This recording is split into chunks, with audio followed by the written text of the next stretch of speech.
Dans le chapitre 31 de Beelzebub Tells Twice Grandson, Beelzebub raconte sa 6e et dernière visite sur la planète Terre avant de quitter le système solaire.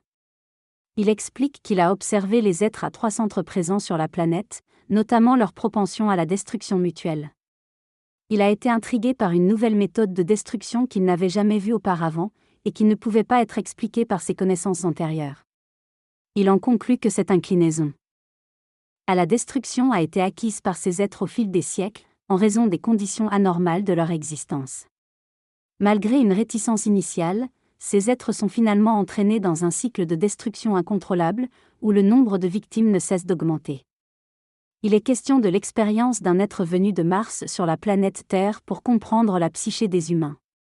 Confronté à la réalité de la violence et de la destruction entre les êtres humains, l'être de Mars observe attentivement et tente de comprendre les causes de cette anomalie. Il décide de s'installer près de l'Afghanistan pour étudier de plus près ces comportements destructeurs. Après une période d'études approfondies parmi les humains, il prévoit de retourner sur Mars afin de partager ses découvertes sur la psychologie et les motivations des êtres humains envers la violence et la destruction. Ce passage discute de l'interdépendance des psychés individuelles dans une masse générale, influencée par les conditions environnantes et les réactions mutuelles. L'auteur mentionne l'importance de la conscience subconsciente, primordiale mais négligée dans l'état de conscience habituel éveillé. Il évoque également ses voyages à travers divers continents, notant la diversité des langues rencontrées et la nécessité de les maîtriser pour interagir avec les divers peuples. L'absurdité de la multiplicité des langues sur la planète Terre est soulignée, contrastant avec d'autres planètes où une langue commune prévaut. En parcourant l'Asie et d'autres régions, l'auteur dépeint les épreuves de communication rencontrées malgré sa connaissance de multiples langues, mettant en lumière les défis des êtres à 3 cerveaux face à leur isolement linguistique.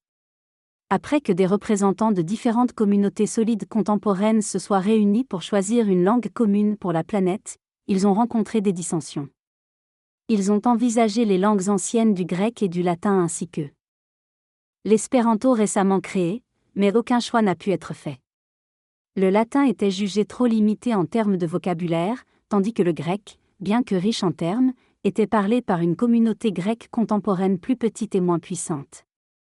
Les dissensions persistaient parmi les représentants, chacun doutant de l'adéquation d'une langue parlée par une communauté moins importante pour une utilisation planétaire. L'auteur évoque dans ce texte des êtres contemporains qui deviennent des représentants de communautés importantes sans connaître les vraies raisons de leur importance temporaire sur leur planète.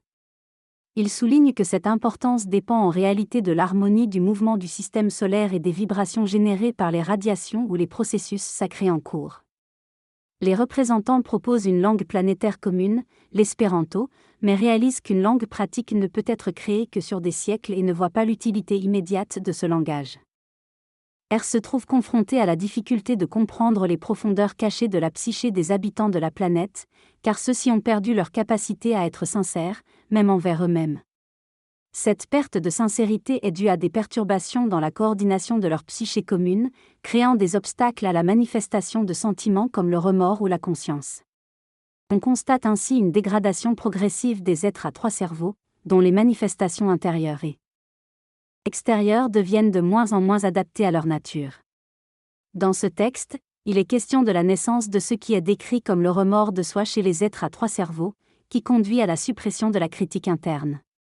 Cette suppression s'installe progressivement en raison de l'habitude, affaiblissant la capacité à être sincère envers soi-même et les autres.